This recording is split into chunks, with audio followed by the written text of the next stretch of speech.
አርሰናል ባለፉት 24 ሰዓት ውስጥ የመጀመሪያውን የክረምት ፈራሚ በይፋ ያጠናቀቀ ሲሆን በሌላ በኩል ለኒውካስትል ኮከቡ ብሩኖ ጉማሬሽ ያቀረበው የ55 ሚሊዮን ዩሮ ጥያቄ ውድቅ ተደርጎበታል።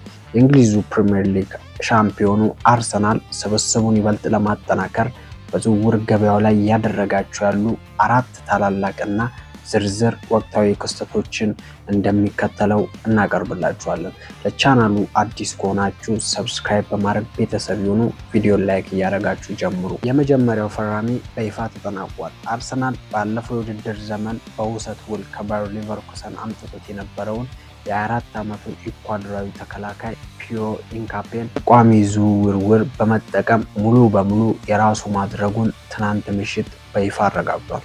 አርሰናል ለተጫዋቹ የ34.5 ሚሊዮን ዩሮ እና ተጨማሪ ክፍያዎችን ለሊቨርኩሰን የከፈለ ሲሆን ተጫዋቹ እስከ 2031 ዓ.ም የሚያቆየውን የ5 ዓመት ኮንትራት ፈርሟል። ኢንካፔ ባለፈው የውድድር ዘመን አርሰናል ከ22 ዓመት በኋላ የፕሪሚየር ሊግ ዋንጫን ሲያነሳ ከፍተኛ አስተዋጽኦ ያበረከተ ተጫዋች መሆኑ የሚታወቅ ነው።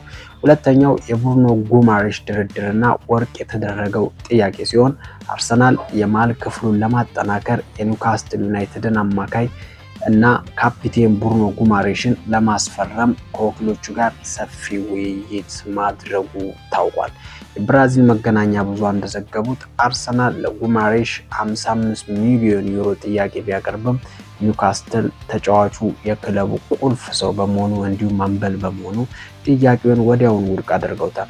ኒውካስትሎች ተጫዋቹን ለመልቀቅ ከ60 እስከ 100 ሚሊዮን ዩሮ የሚጠጋ ገንዘብ ይፈልጋሉ ተብሎ ይታሰባል። አርሰናል በአሁኑ ሰዓት ሁለተኛ የተሻሻለ ጥያቄ ለማቅረብ እየተዘጋጀ ይገኛል። ሌላው የሞርጋን ሮጀርስ የግል ውል ስምምነት ሲሆን አርሰናል የአስቶን ቪላን የፊት መስመር ኮከብ ሞርጋን ሮጀርስን የዚህ ክረምት ዋነኛ ኢላማ አድርጎታል። ታዋቂው የዝውውር ጋዜጠኛ ኒኮሎ ስኪሪያ እንዳረጋገጠው አርሰናል ከእንግሊዛዊው ኮከብ ሞርጋን ሮጀርስ ጋር እስከ 2031 ዓ.ም የሚቆይ የረጅም ጊዜ የግል ውል ስምምነት ወይም አግሪመንት ኢን ፕሪንሲፕል ላይ ሙሉ በሙሉ ስምምነት ላይ ደርሷል ይለናል። ሮጀርስ ወደ ቼልሲ ከመሄድ ይልቅ አርሰናልን ወይንም ባየር ሙኒክን ለመቀላቀል ብቻ ፍላጎት እንዳለው ማስታወቋል። አርሰናል አሁን ከአስቶን ቪላ ጋር ይፋዊ የገንዘብ ድርድር ለመጀመር እየተዘጋጀ መሆኑ እየተነገረ ይገኛል። ከዝውውር ዜኖች ወጣ ስንል አርሰናል ለአዲስ የውድድር ዘመን የሚሆነውን የቅድመ ውድድር ወይም ፕሪ-ሲዝን ዝግጅት መርሃ ግብር ይፋ አድርጓል።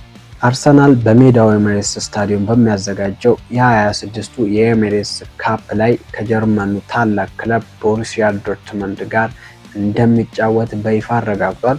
ከዚያም በተጨማሪ ከስፔኑ ጂሮና ክለብ ጋር የወዳጅነት ጨዋታ ለማድረግ ቀጠሮ መያዙን እየተነገረ ይገኛል ማለት ነው። ዜናው ይሄን ይመስላል። ቻናሉን ሰብስክራይብ፣ ቪዲዮ ላይክ፣ ሼር በማድረግ ቤተሰብ ይሁኑ እንላለን። በሌሎች መረጃዎች እስከምንገናኝ መልካም ጊዜ